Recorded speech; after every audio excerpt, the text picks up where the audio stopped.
In a world where raw American muscle ruled the streets, only three legends dared to push the limits of speed and power. Three machines built for one purpose: absolute dominance. Today, we unleash the kings of late 60s performance, the AMC AMX 390, the Pontiac GTO Ram Air 2, and the Ford Mustang Boss 429. These aren't just cars, they're time-traveling missiles carved from steel, thunder, and attitude. Let's fire up the first beast. Number 3. The year is 1969, and American Motors decides it's time to stop playing safe. They unleash a car so bold, so unexpectedly aggressive, that the entire muscle car scene is forced to take notice. This is the AMC AMX 390, a short wheelbase, two-seat powerhouse that doesn't just roar down the highway, it attacks it. The moment this car fires up, the sound isn't just loud, it's a declaration that AMC is officially done being underestimated. With a top speed touching around 130 to 140 miles per hour, the AMX 390 proves that speed doesn't always come from the biggest brands. Sometimes, the underdog bites back hardest. As the AMX charges forward, its lightweight frame becomes its secret weapon. AMC kept the car short, compact, and brutally focused. No back seat. No unnecessary weight. Just the driver, the engine, and the road. When you push the pedal, the nose lifts slightly, the rear tires dig in, and the car rockets forward with surprising aggression. It's the kind of acceleration that catches even experienced drivers off guard. In the late 60s, this thing could embarrass cars that were way more expensive and way more famous. And that's exactly what made the AMX dangerous. Number feels much higher. It delivers instant torque, hard, heavy, and unfiltered. AMC didn't waste time with complicated tuning, they built an engine that feels raw, mechanical, and alive. Every time it revs, the block vibrates.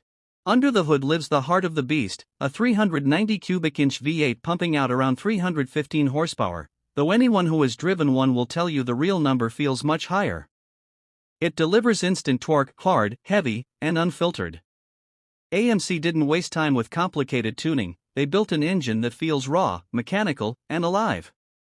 Every time it revs, the block vibrates, the exhaust pulses, and the car practically dares you to push it harder. This was old-school American engineering at its most honest, no electronics, no filters, just pure muscle waiting for orders. The AMX 390 wasn't only about power. It came with impressive handling for its era thanks to its shorter wheelbase and stiff suspension setup. On tight corners, the car feels nimble in a way most muscle cars simply didn't.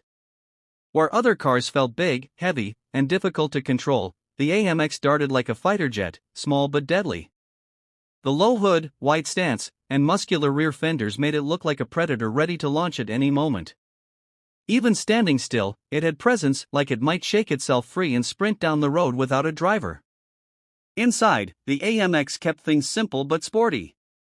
Deep-set gauges, a thick steering wheel, and a cockpit-style dash made the driver feel like they were climbing into something serious. No luxury, no fluff, just the essentials to make the car feel fast even before it moved. And once it did move, the entire experience became addictive.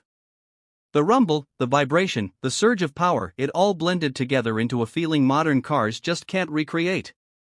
This wasn't just transportation, it was adrenaline on wheels. Even today, the 1969 AMX 390 stands as proof that legendary performance doesn't need massive marketing or a big-name badge. All it needs is attitude, horsepower, and the courage to challenge giants. And that's exactly what this car did. It became an icon not by following the rules, but by breaking them with a grin. The AMX 390 was fast. Number 2. The moment the 1968 Pontiac GTO Ram Air 2 rolls onto the road, everything else feels a step behind. This isn't just another muscle car from the golden era, this is Pontiac at its most serious, its most aggressive, and its most unapologetically powerful. When the Ram Air 2 fires up, the exhaust has a sharper bite, a deeper pulse, like a heartbeat trained for battle. With a top speed pushing into the 140 miles per hour zone and quarter-mile times that shocked the competition, the GTO Ram Air 2 proved immediately that it wasn't here to be admired from a distance. It was built to dominate. As the car takes off, you feel a wave of torque surge through the frame, the rear end squatting down, the tires fighting for grip. This isn't smooth power, it's explosive, demanding respect with every inch of acceleration. In the late 60s, street racers knew instantly, if you saw the special Ram Air decals on the hood, you were in trouble. Under that aggressively styled hood sits the magic Pontiac's Ram Air 2 400 cubic inch V8. Rated at 366 horsepower, but in reality delivering far more, this engine was hand-built for performance. Pontiac engineers gave it a radical camshaft, round port heads, a forged rotating assembly, and a high-flow carburetor system that only came alive when the engine was pushed hard. And when it did, the power came in waves, smooth at first, then suddenly violent as the secondaries opened and the intake gulped massive amounts of air. The Ram Air 2 wasn't just strong, it was engineered to breathe aggressively. The functional hood scoops weren't decoration, they forced cool air directly into the carburetor. The faster you went, the more it wanted to accelerate. It was a self-feeding machine, almost alive in the way it responded to speed. What made the Ram Air 2 truly special was the balance between brute force and refined engineering. Where many muscle cars simply dumped power onto the pavement, Pontiac worked on creating a car that could handle its own aggression. Heavy-duty suspension components, stronger motor mounts, upgraded gearing, and an optional close ratio for speed made it a proper performance package. On long stretches of road, the GTO felt planted, confident, and ready for more. Push it into a corner and you'd feel the wide body grip the asphalt with surprising stability for a car of its time.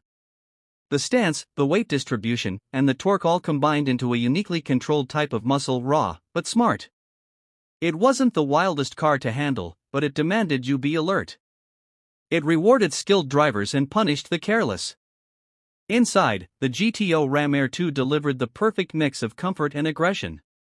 The cockpit wrapped around the driver with deep gauges, a wood-trimmed dash, and bucket seats that held you in place when the engine came alive.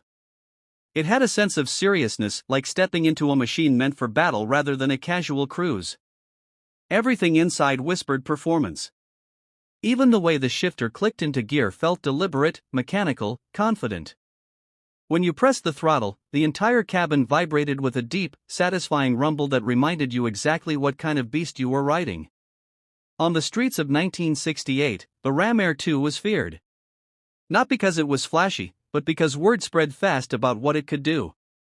Only a small number were ever built, making it not just powerful but rare and underground legend among muscle car purists. It could roll up to any stoplight with quiet confidence, knowing it had the firepower to embarrass almost anything next to it. Today, it stands as one of the most respected GTOs ever created, a symbol of Pontiac's golden years when engineers were allowed to go wild and build machines with soul.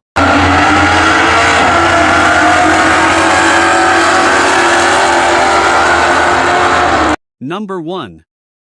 When the Ford Mustang Boss 429 steps into the spotlight, it doesn't just look powerful, it radiates authority. This wasn't a car built for casual cruising or simple street fun. It was born from Ford's obsession with dominating NASCAR, and to make that happen, they needed an engine so big, so brutally overbuilt, that the Mustang's body had to be reshaped just to contain it.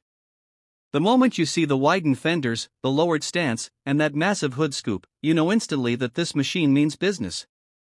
With a top speed creeping into the high 140 mph range and a thunderous personality that shook every street it touched, the Boss 429 became one of the most mythical Mustangs ever created.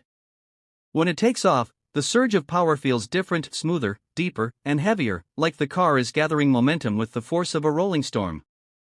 This wasn't the noisy, wild kind of muscle, this was controlled violence, engineered with precision.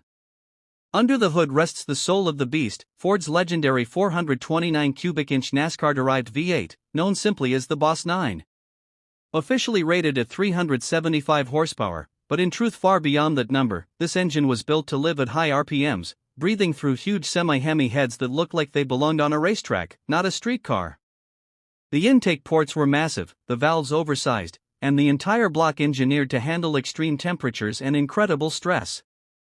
At idle it rumbled like a caged animal, but once the RPMs climbed, the engine transformed smooth, powerful, and endlessly hungry for more throttle. It felt like it was waking up, layer by layer, returning to the environment it was born for. The harder you drove it, the more alive it became, making the Boss 429 one of the few muscle cars that demanded high-speed driving to truly reveal its character. But the Boss wasn't just an engine stuffed into a shell. Ford treated the entire car like a performance experiment. Carcraft, the special shop responsible for the build, reinforced the chassis, reworked the front suspension, and modified the shock towers so that the giant engine could fit without compromising balance. The result was a Mustang that handled better than most muscle cars of its time. It felt planted, with a front end that carried surprising control despite the massive weight of the engine. Give it a long stretch of open road and it felt unstoppable, the nose pointed forward with deadly purpose, the body cutting through the air like a bullet shaped from Detroit steel. On tight turns it demanded respect, but in capable hands it delivered a level of stability and confidence rare in late 60s muscle machines. Inside, the Boss 429 kept things muscular but stylish. Deep bucket seats, a clean dashboard, and a focused cockpit-like environment reminded the driver that this Mustang wasn't built for show, it was built for performance. No flashy extras, no unnecessary gadgets, just a driver, a shifter, and an engine big enough to rewrite Mustang history.